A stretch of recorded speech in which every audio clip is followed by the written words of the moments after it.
My neighbor kept dumping trash in our yard until my dad taught me this petty trick. One morning, I walked out of my apartment and saw it again.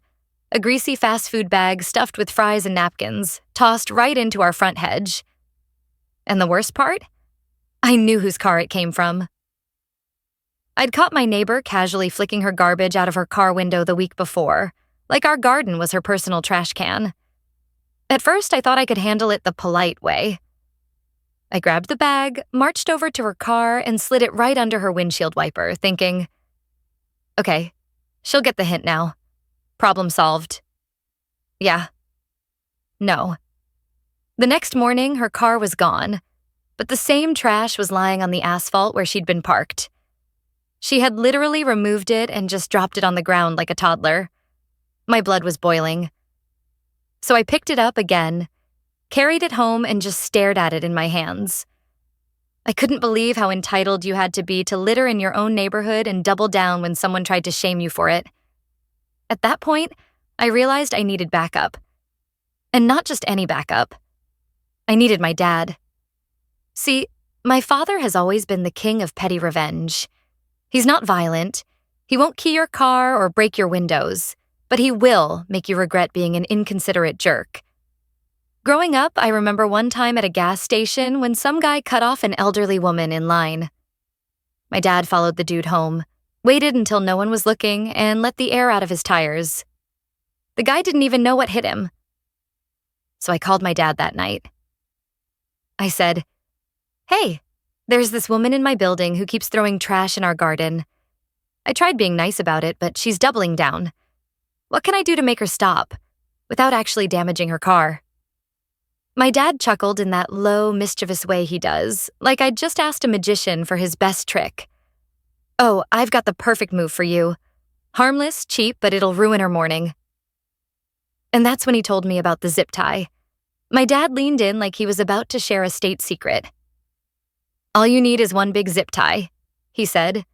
"Wait until she parks, lift both windshield wipers, tie them together tight, and leave them sticking up like rabbit ears. She'll have no choice but to go back home for scissors or a knife. Trust me, nothing ruins a morning commute faster." I couldn't stop laughing. It was so stupidly simple, but kind of brilliant.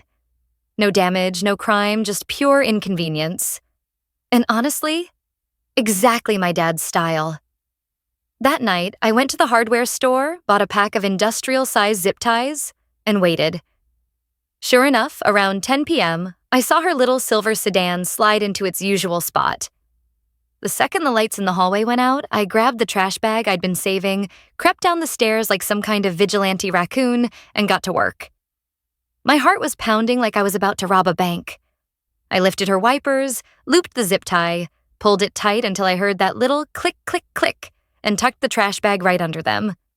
Then I slipped a note onto the windshield that said, "Next time, this won't be harmless." I swear my hands were shaking the whole way back upstairs. I sat by the window, peeking through the blinds like some nosy sitcom neighbor, just waiting for her to come out. And while I was waiting, my brain started spiraling through all the other revenge stories I'd heard. One of my friends in college once told me about a roommate who was such a spoiled brat that they poured milk into his car engine. Burnt milk. Can you imagine that smell? Another guy on Reddit said he saw someone leave their car window cracked on a rainy night, so he poured a whole bottle of milk onto the back seat. 6 months later, that guy had to buy a new car.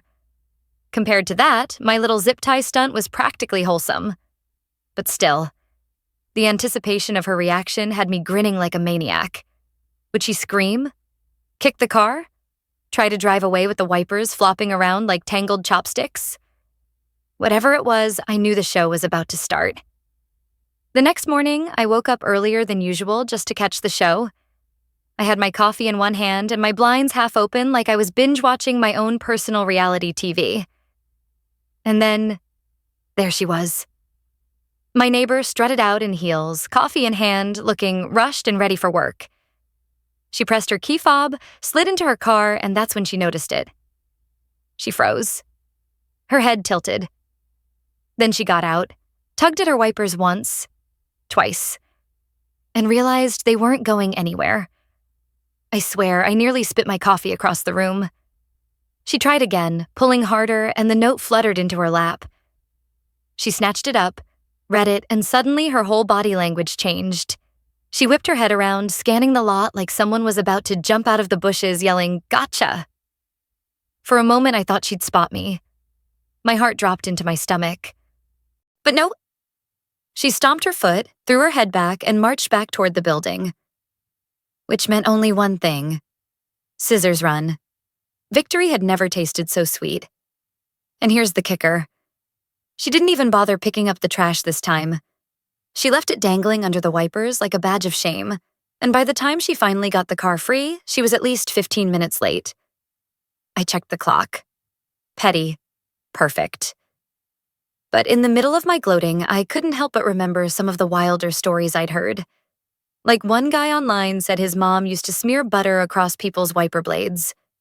The first time they tried to clear their windshield, the glass turned into a greasy smear that took forever to clean. Another person swore by pouring raw shrimp juice under car seats. Apparently, the smell gets so rancid that you either replace the whole interior or just give up and sell the car. Compared to that, my little zip tie trick almost felt civilized. Later that day, I told a friend about what I'd done.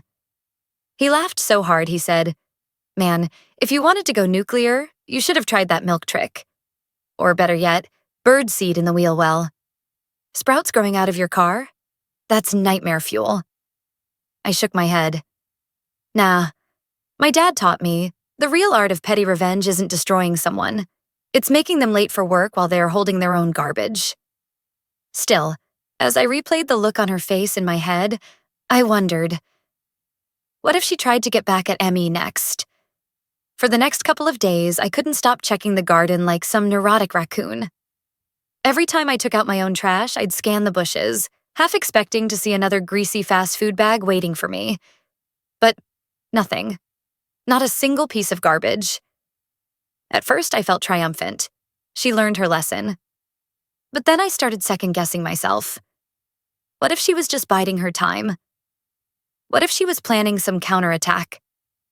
That thought gnawed at me even more when I finally bumped into her in the lobby. She was carrying her groceries. I was heading out for work. And for a split second, our eyes locked. Her expression? Pure venom. Like she knew it was me.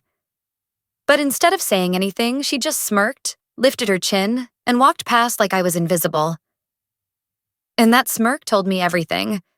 This wasn't over. Later that night, I was venting to a buddy about it. He cracked up and said, "Dude, you should have gone with margarine on her windshield." My mom used to do that to rude neighbors. Took them hours to clean it off. Minimum effort, maximum chaos. Another friend chimed in with his own gem. "Nah, man. Vaseline under the door handles. Works every time. They won't see it, but the second they touch it, their whole day's ruined." Then someone else added, "If you really want to break a soul, just zip tie a harmonica under the muffler. The noise will drive them insane." I couldn't help laughing, but also, people are scary creative. Suddenly, my zip tie stunt seemed like the PG-rated version of petty revenge. Still, that look she gave me in the lobby wouldn't leave my mind. I even started imagining wild scenarios. What if she poured raw chicken juice on my doormat or stuffed shrimp shells into my mailbox? I'd read enough horror stories online to know it wasn't impossible. One comment I saw once came back to me. A guy had poured fish guts into his manager's boots because he was a jerk. Another person left milk in a bully's carpet until the whole dorm room smelled like death. It made me think, there's always someone willing to go one step further. So the question was, would she? Because if she did, I was ready. My dad's voice echoed in my head. Always keep it annoying, but never cross the line. And let me tell you, I had a whole pack of zip ties left. After that showdown in the lobby, things actually got quiet. Too quiet. No more trash in the bushes, no more smirks in the hallway. Just silence. At first, I thought it was over. But then I realized something even better. I had a weapon now. A generational weapon passed down from my dad. And there was no way I was keeping it to myself. So naturally, I told my friends. One of them had a coworker who constantly parked in his assigned spot, even after being asked politely not to. Perfect test subject. He grabbed one of my extra zip ties, waited until late one evening, and tied the guy's wipers together. The next morning? Instant chaos. The dude came out, tried to free his car, cursed loud enough for the whole block to hear, and finally stormed back inside to get scissors. My friend texted me, "Bro, this is better than therapy." That's when I realized petty revenge is contagious. Another buddy suggested taking it up a notch. You know you can zip tie the drive shaft, right? Makes this horrible slapping noise whenever the car moves. People end up taking it to a mechanic and paying for a diagnostic just to get rid of a piece of plastic. Someone else added, "My mom used to run a line of margarine across windshield wipers. Took forever to scrub off. And if you want to be really evil, use honey. That way you don't just annoy them, you attract every bug in a 3-mile radius."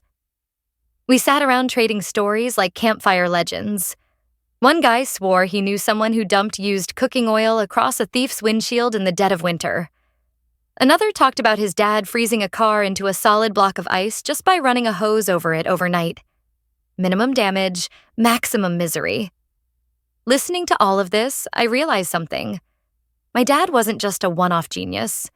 There's a whole underground brotherhood of people who live for this stuff.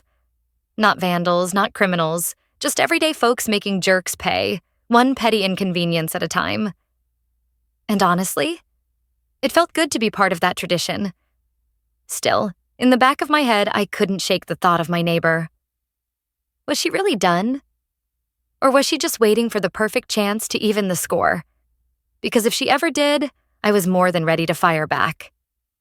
These days, the neighbor doesn't dare throw her trash anywhere near our garden.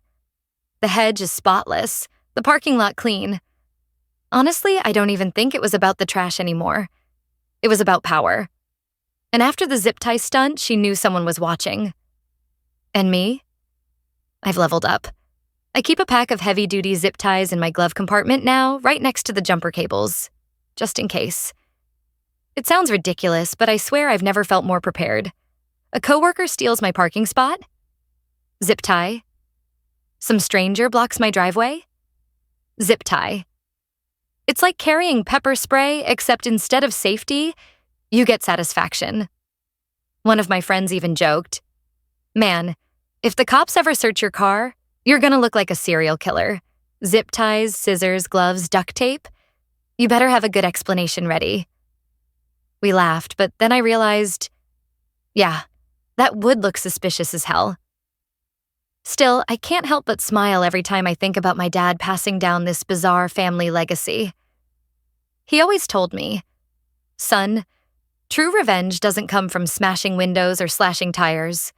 True revenge is when your enemy ruins their own day, and you never even lifted a finger." And maybe he's right. Because now, whenever I walk past my neighbor in the lobby, she won't even look me in the eye.